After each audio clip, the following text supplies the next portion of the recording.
आणि वेगवेगळे घटक आपल्याला बघायचे. लास्ट लेक्चरमध्ये हा सगळा भाग मी तुम्हाला एक्सप्लेन करून सांगितलेला होता. आता समजून घ्या की वनस्पती व प्राणी पेशीमधील समान तसेच वेगवेगळे घटक कोणते. केंद्रक पेशीचं सर्वात महत्वाचं अंगक असतं, बरोबर. त्याच्या भोवती दुहेरी सच्छिद्र पटल असतं.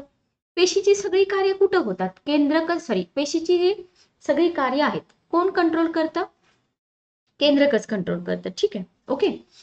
आंतरद्रव्य जालिका हे एक विस्तृत जाळीदार अंगक आहे. इथं आंतरद्रव्य जालिका आपण बघूया.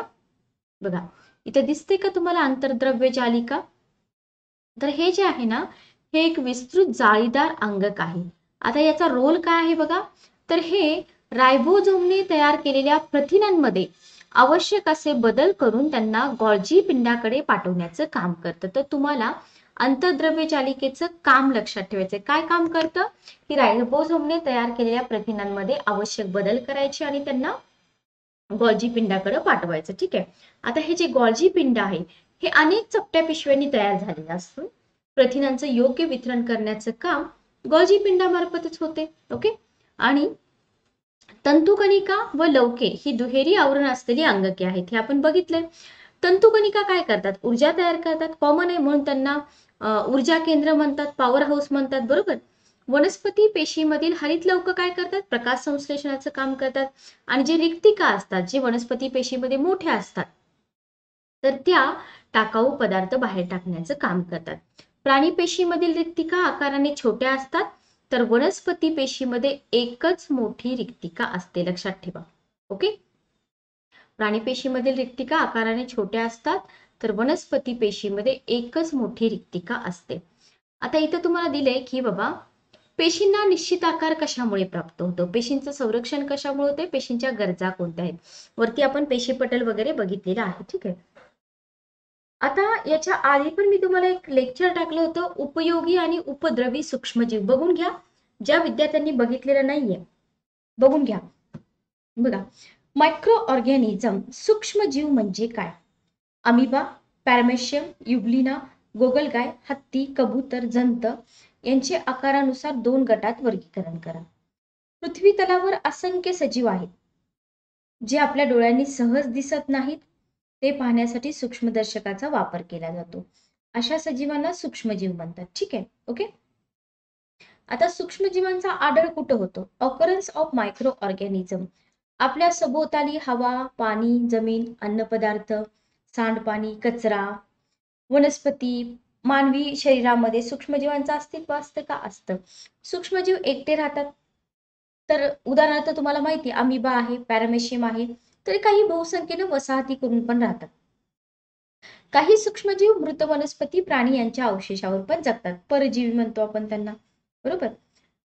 आता तुम्हाला इथे एक एक्सपेरिमेंट दिलाय की पाव किंवा भाकरीचा एखादा तुकडा घ्या म्हणतात, थोडा भिजवा. खरं तर हे एक्सपेरिमेंट करण्याची गरज नाही, आपल्याला माहित असतं हे की काय होतं, बुरशी येते का वगैरे वगैरे. हे बघा, 100 मायक्रोमीटर पेक्षा लहान वस्तू आपल्या डोळ्यांना दिसू शकत नाही, लक्षात ठेवा. ठीक आहे.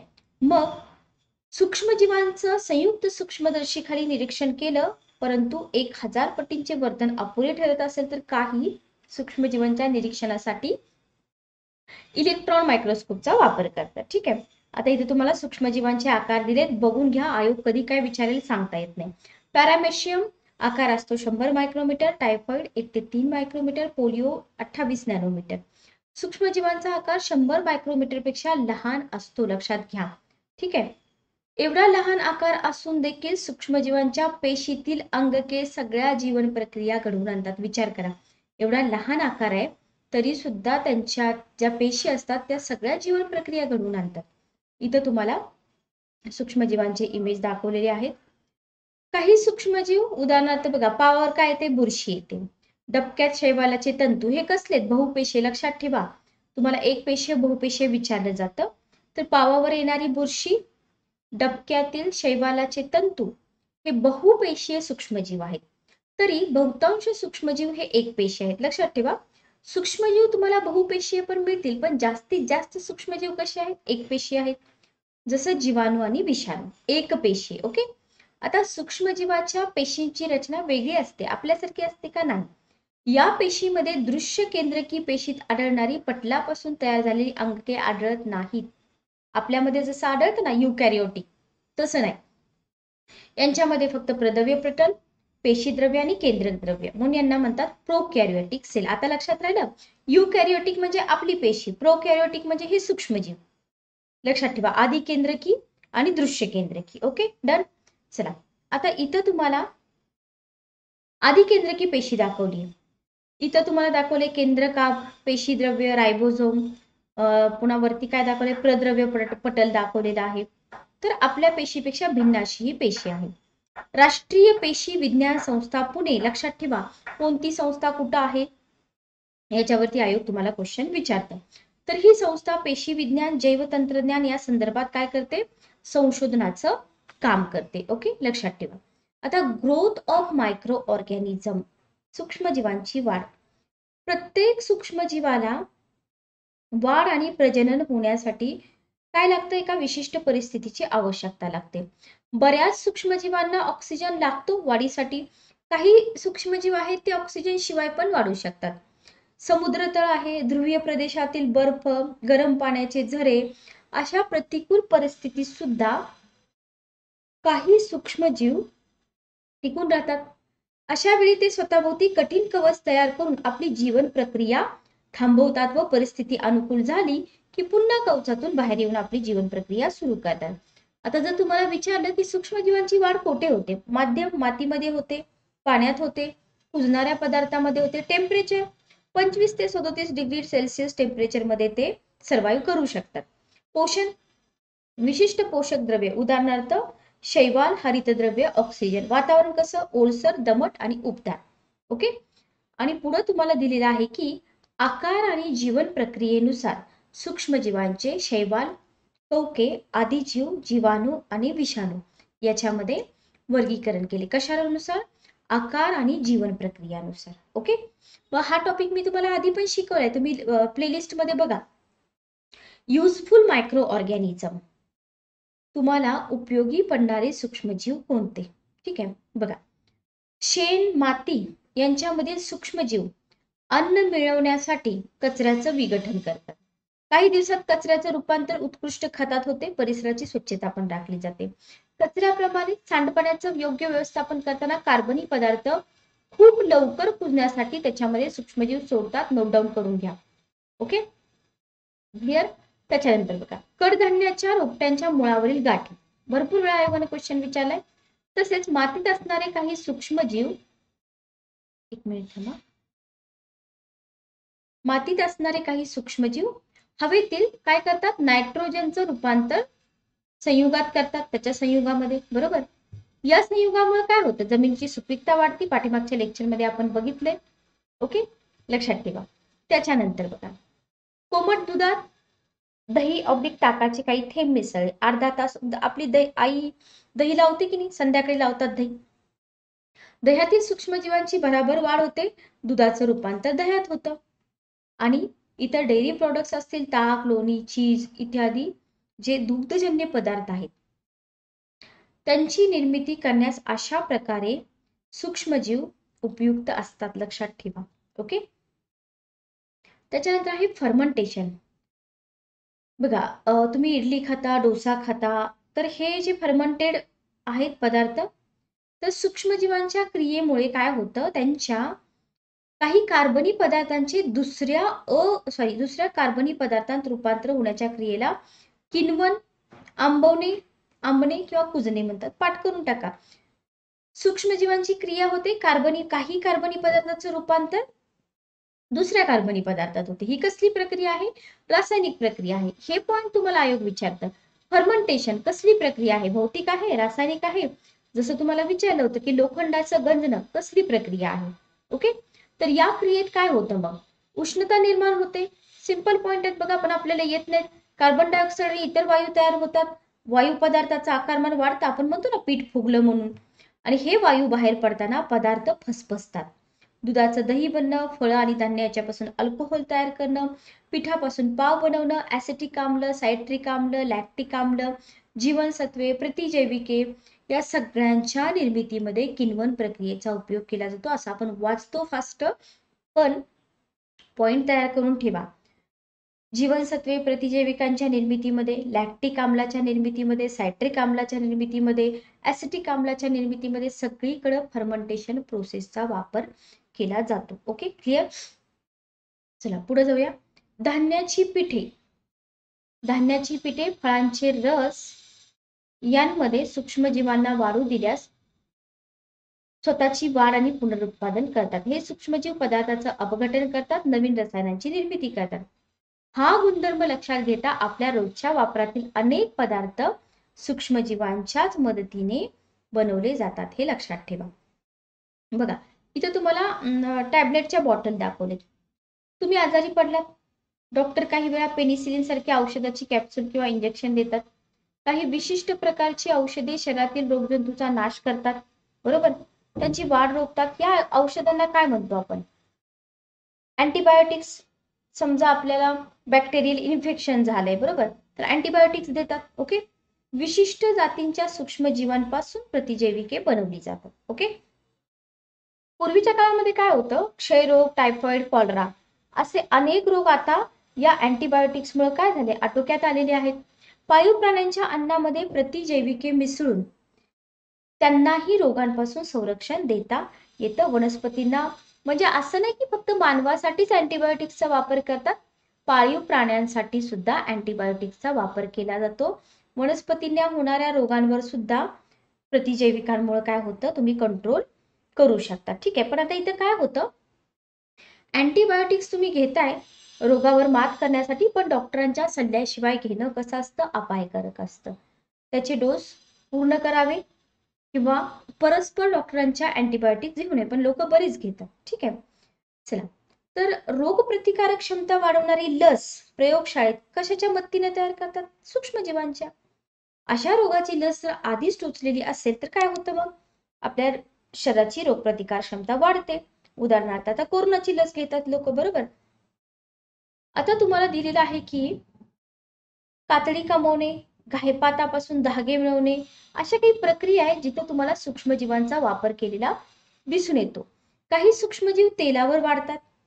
त्यांच्या मदतीने समुद्रात, हे क्वेश्चन विचारलाय बघा तुम्हाला, समुद्रात तेल गळतीमुळे आलेल्या तेलाचा तवंग काढून पाणी स्वच्छ केलं जातं सूक्ष्मजीवांच्या मदतीने. ओके, शेतातील पालापाचोळा आहे, कचरा, मानवी मलमूत्र, घरातील ओला कचरा एकत्र करून बायोगॅस संयंत्रांच्या माध्यमातून जैववायू व खत निर्मिती केली जाते, लक्षात ठेवा. ठीक आहे, हे झाले युजफुल.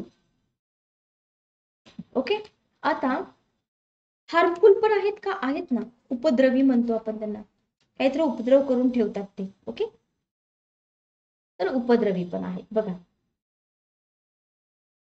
आता दिवाळीच्या दिवसात तुम्ही बघतच असाल की बरेच दिवस बंद डब्यात ठेवलेला एखादा पदार्थ आहे, तुम्ही खूप दिवसांनी काढला तर काय होतं, त्याच्यावरती बुरशी आलेली दिसते, पांढरा थर दिसतो, काही असू द्या. किंवा उन्हाळ्याच्या दिवसात दूध नासतं, शिळ्या अन्नावरती बुरशी येते. तर याला, हे जर अन्न तुम्ही खायचं तर फूड पॉइझनिंग होतं. तर स्वतःचे पोषण करताना काही सूक्ष्मजीव विषारी पदार्थ, ज्याला एंटेरोटॉक्झिन म्हणतात, लक्षात ठेवा, अन्नामध्ये मिसळतात. म्हणजे फूड पॉइझनिंग का होतं, तर त्या फूडमध्ये एंटेरोटॉक्झिन हा विषारी पदार्थ असतो, अन्न दूषित करतो आणि याच्यामुळं जुलाब आणि उलट्या होतात जर तुम्ही असं अन्न खाल्लं तर. ठीक आहे, आता रोगकारक सूक्ष्मजीव तुम्हाला इथं दिले. जलाशयाजवळील अस्वच्छता, सांडपाण्याशी संपर्क येऊन दूषित पाण्यात, तसेच शिळ्या उड्यावरील पाण्यात माशा बसतात, अन्नामध्ये सूक्ष्मजीव असतात. असं जर अन्न किंवा पाणी तुम्ही सेवन केलं तर कालरा, अमांश, कावीळ, गॅस्ट्रो, अन्ननलिकेचे रोग होतात. ठीक आहे, समजा श्वसन मार्गाचे रोग झाले, व्यक्तीच्या खोकण्यातून आणि शिंकण्यातून काय होतं, त्या रोगाचे सूक्ष्मजीव हवेत मिसळतात, निरोगी व्यक्ती पण त्या रोगाला बळी पडतो. ठीक आहे, मग हवेवाटे पसरणारे रोग, सर्दी, खोकला, घटसर्प, निमोनिया, क्षय आणि आपला हा कोरोना, बरोबर. स्वच्छ भारत अभियान याच्याबद्दल आपण काही वाचायला नको, कारण नवीन डाटा आहे तो तुम्ही करून घ्या. कचऱ्याचे ढीग असतील, गटारे आहेत, साठलेलं पाणी आहे, इथं डास वाढतात, डासांच्या दंशातून हिवताप, ज्याला आपण मलेरिया म्हणतो, हे मुलांना माहित नसतं बरं का, की मलेरियालाच हिवताप म्हणतात का. ओके, डेंग्यू, हत्तीरोग, पित्तज्वर, चिकनगुनिया, झिका व्हायरस या रोगांना सूक्ष्मजीव कारणीभूत असतात, मानवी शरीरामध्ये हे प्रवेश करतात. ओके. कोणते रोग पाण्यामार्फत होतात, कोणते हवेमार्फत होतात, संसर्गजन्य, असंसर्गजन्य, जीवाणूजन्य, विषाणूजन्य, या सगळ्या रोगांचे प्रकार तुम्हाला तोंडपाठ पाहिजे. ओके. बघा, आपल्याला ताप येतो म्हणजे काय? निरोगी, हा पॉइंट लक्षात ठेवा, निरोगी मानवी शरीराचं तापमान 37 डिग्री सेल्सिअस इतकं असतं. ठीक आहे. शरीरात सूक्ष्मजीवांचा प्रवेश झाल्यास आपल्या रक्तातील प्रतिकार यंत्रणा कामाला लागते. त्यामुळे शरीराचं तापमान वाढल्यामुळे सूक्ष्मजीव नष्ट होतात. जखम भरताना ती गरम लागण्याचं कारण सुद्धा हेच असतं. लक्षात ठेवा, का बरं गरम लागते. Okay, clear. मानवी शरीराचे तापमान 37 अंश सेल्सिअस व सूक्ष्मजीवांची जास्तीत जास्त वाढ होण्याचं तापमान 15 ते 35 अंश सेल्सिअस, याचा संबंध कसा जोडाल? तर मला कमेंट बॉक्समध्ये सांगा, याचा संबंध तुम्ही कसा जोडाल. तर आता हे सगळं आपण बघितलं की वरती तुम्ही जे सगळे पदार्थ उल्लेख केलेत, सुती कपडे, गोणपाट, ताक, कागद, रबर, वनस्पतीजन्य, प्राणीजन्य पदार्थ आहेत. दमट हवामानामुळे या सगळ्या पदार्थांवर काय होते? बुरशी आणि सूक्ष्मजीवांची वाढ पण होते आणि ते खराब होऊन कमकुवत पण होतात. ठीक आहे. तर हा आपला टॉपिक इथं संपतो. एकदम छोटासा टॉपिक होता, सोपा होता, एकदम सोपा होता. Okay, clear. चला पुढे जाऊया. आता तुम्हाला इथे दिले मानवी स्नायू व पचन संस्था. तुमच्या हाताच्या पंजाची मूठ घट्ट हावून हात कोपरा मध्ये दुमडा असं म्हटलंय. आता हे प्रयोग करायची काही गरज नाही, मी तुम्हाला डायरेक्ट एक्सप्लेन करते की बघा, मांसल भाग म्हणजे काय असतात? स्नायू असतात. शरीराच्या विविध हालचाली तुम्ही करताय. हालचाली करताना स्नायू आकुंचन आणि शिथिल पावतात. याच्यावरती तुम्हाला स्लायडिंग फिलामेंट थेअरी विचारली होती आयोगाने. शरीराला विशिष्ट प्रकारची ठेवण कशामुळे मिळते? स्नायूंमुळे मिळते, ज्याला आपण मसल म्हणतो. गरजेनुसार आकुंचन आणि शीतलीकरण होऊ शकणाऱ्या असंख्य तंतूंचा गट असतो. Okay, clear. आता तुम्हाला इथे दिले की हे जे स्नायू असतात हे हाडांना कसे जोडलेले असतात? तर ते स्नायू बंधांनी, त्याला आपण टेंडॉन म्हणतो, स्नायू बंधांनी जोडलेले असतात. स्नायू आकुंचन पावला की सांध्याशी हालचाल होऊन हाडे एकमेकांच्या जवळ येतात किंवा लांब जातात. इथं दिले बघा तुम्हाला, हालचाल नाही, हालचाल आहे. स्नायूंचं आकुंचन, स्नायूंचं शीतलीकरण. कापणी लावण्याच्या लहान प्रक्रियेपासून ते तुम्ही एखादं झाड तोडताय कुऱ्हाडीनं, सगळ्या हालचालींपर्यंत शरीराच्या सर्व क्रिया स्नायूंमुळेच घडतात. लक्षात ठेवा. ओके, कशामुळे घडतात? स्नायूंमुळेच घडतात. तुम्ही बोलताय, चालताय, हसताय, उडी मारताय, कुठली पण तुमची ऍक्टिव्हिटी असू द्या, त्याच्यामध्ये आपण हालचालीसाठी स्नायूंचा वापर करत असतो. स्नायू शरीराच्या सगळ्या भागामध्ये असतात. Okay, clear. माणसाच्या शरीराच्या वाढीबरोबर स्नायूंची वाढ पण होते. ठीक आहे. माणसाची वाढ झाली की शरीरात सगळ्या भागामध्ये स्नायू असतात, म्हणजे वाढीबरोबर स्नायूंची वाढ पण होते. मग आता तुम्हाला विचारले की फक्त स्नायूंपासून तयार झालेले अवयव कोणते, हे पण तुम्हाला विचारलं जातं. सगळं आपल्याला शिकायचं आहे हळूहळू. आता हे तुम्हाला माहित आहे का? असं छोटी मुलगी म्हणते की मानवी शरीरात 600 पेक्षा अधिक स्नायू असतात. लक्षात ठेवा, प्रौढ निरोगी व्यक्तीच्या शरीरात सुमारे 40% वजन स्नायूचं असतं. मानवी चेहऱ्यामध्ये जवळपास 30 स्नायू असून आनंद, दुःख, भीती असे अनेक भाव या स्नायूंच्या हालचालीमुळेच दिसतात. आपलं तोंड असेल, डोकं असेल, नाक असेल, यांच्या भोवती छोट्या स्नायूंची वर्तुळ असतात. या छोट्या स्नायूंमुळेच आपल्या चेहऱ्यावर विविध भाव दिसतात. तर आय होप काही विद्यार्थ्यांना हे पहिल्यांदाच तुम्ही वाचत असाल, तर एक्स्ट्रा इन्फॉर्मेशन आहे ती कलेक्ट करून घ्यायची आपल्याला, जेणेकरून कुठलाही क्वेश्चन आयोगाने विचारला तरी आपल्याला उत्तरं आली पाहिजेत. आपल्या शरीरातील विविध अवयवांमध्ये एकाच प्रकारचे स्नायू असतात का? बघूया आपण. बघा, ऐच्छिक स्नायू, अनैच्छिक स्नायू. ऐच्छिक, इच्छा आहे, हातांनी काम करणं, चालणं, अन्नपदार्थ खाणं, ही कामं आपल्या इच्छेवर आहेत का? कंटिन्यू चालूच राहतं? नाही, तुमची इच्छा. तुम्हाला भूक लागली तुम्ही जेवणार, तुम्हाला चालू वाटलं तुम्ही चालणार. तर या स्नायूंना म्हणतात ऐच्छिक स्नायू. उदाहरणार्थ हात, पाय ऐच्छिक स्नायू आहेत, बरोबर. आता इनव्हॉलंटरी मसल, श्वसन करताय तुम्ही, तुमच्या इच्छेवर आहे का? नाही.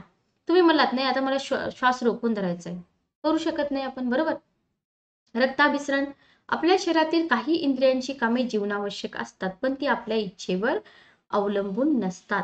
अशा इंद्रियात असणाऱ्या स्नायूंना आपण म्हणतो अनैच्छिक स्नायू. जठर, आतडे, हृदय अशा अवयवांची कामे ठराविक पद्धतीने अनैच्छिक स्नायूंच्या मदतीने होत असतात. ओके, मग तुम्हाला ऐच्छिक स्नायू आणि अनैच्छिक स्नायू याची लिस्ट करायची, पण काही टेन्शन घेऊ नका, पुढे आपल्याला हे शिकायचंच आहे. ठीक आहे. आता तुम्हाला इथं विचारले स्नायूंचे प्रकार, टाइप्स ऑफ मसल.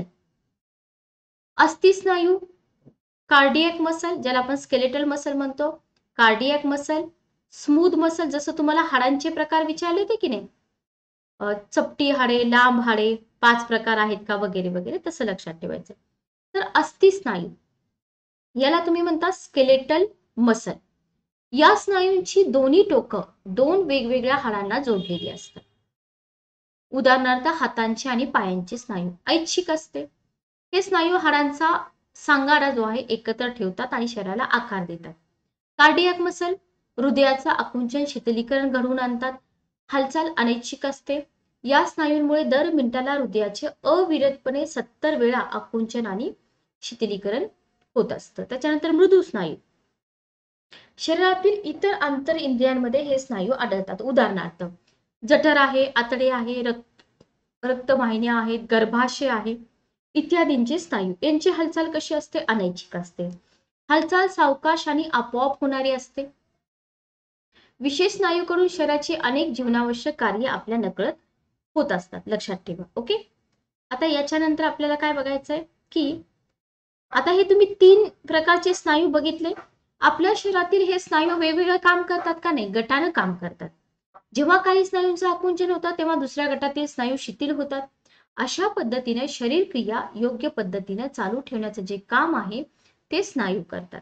ओके, तुमचा दंड आहे किंवा आपल्या दंडामध्ये हाडांच्या वरच्या बाजूला असलेल्या स्नायूला बायसेप्स म्हणतात. आता ह्याला मराठीमध्ये काय म्हणतात बघा, द्विशिरस्क स्नायू. लक्षात ठेवा. तरी पण खालच्या बाजूच्या स्नायूला त्रिशिरस्क म्हणजे ट्रायसेप, बायसेप आणि ट्रायसेप. ओके, तर हे सगळं आपल्याला व्यवस्थित करून ठेवायचं आहे. छातीस्ने स्नायू, त्रिभुजाभाज, द्विशिरस्क, बायसेप्स आणि ट्रायसेप्स, पण मराठीमध्ये थोडं अवघड जाते. ठीक आहे, तर तुम्हाला दिले की लक्षात ठेवा स्नायू बळकट आणि कार्यप्रवण असणं आवश्यक आहे. स्नायूंच्या वाढीसाठी झीज भरून येण्यासाठी प्रोटीन पाहिजे, पिष्टमय पदार्थ आहारामध्ये पाहिजे, तुमचे पोस्चर व्यवस्थित पाहिजे, पोक काढून बसू नये, खांद्याचे स्नायू दुखतात वगैरे वगैरे. तुम्हाला इथं भरपूर काही या छोट्या मुलानं सांगितलेलं आहे. आणि तुम्हाला एक्सरसाइज पण करा असा हा मुलगा सांगतोय की हृदयाच्या स्नायूची हालचाल होते, ऑक्सिजन मिळतो, पोषक तत्वांचा भरपूर पुरवठा होतो. स्नायूंच्या अभ्यासशास्त्राला मायोलॉजी म्हणतात. लक्षात ठेवा. बघा इथं तुम्हाला क्वेश्चन विचारला होता का, इनकस, मॅलियस आणि स्टेप्स. सर्वात लहान स्नायू कानातील स्टेप्स या हाडाला जोडलेला असतो. लक्षात ठेवा. सर्वात मोठा मांडीमध्ये असतो, हे सगळ्यांना माहिती. तर असे काही पॉइंट्स दिलेले आहेत स्टेट बोर्डच्या पुस्तकामध्ये. तर स्टेट बोर्डचे आपल्या 7वीचं हे जे पुस्तक आहे लवकर संपून जाईल. तर तुम्हाला काही अडचण आली तर मेसेज करत चला. फक्त एक रिक्वेस्ट आहे की जास्तीत जास्त विद्यार्थ्यांपर्यंत लेक्चर्स पोहोचवा, जेणेकरून जे गरजू विद्यार्थी आहेत त्यांना पण याचा फायदा होईल. ओके, आता डायजेस्टिव्ह सिस्टीम वरती मी तुम्हाला एक डेमो लेक्चर टाकलं होतं, बघून घ्या. प्लेलिस्ट मध्ये जायचे, सगळे लेक्चर्स तुम्हाला मिळून जातील. तिथं मी तुम्हाला थोडंसं इमेज पण दाखवलेले आहेत डायजेस्टिव्ह सिस्टीमच्या, म्हणजे इथं पण आपण कंटिन्यू करणारच आहोत, पण तिकडं पण तुम्ही बघून घ्या. ठीक आहे, तर आता आपण कुठपर्यंत आलो लक्षात ठेवा. आपण आलेलो आहोत अन्नपचनापर्यंत. नेक्स्ट लेक्चरमध्ये आपण हा भाग कंटिन्यू करूया. Good day, take care.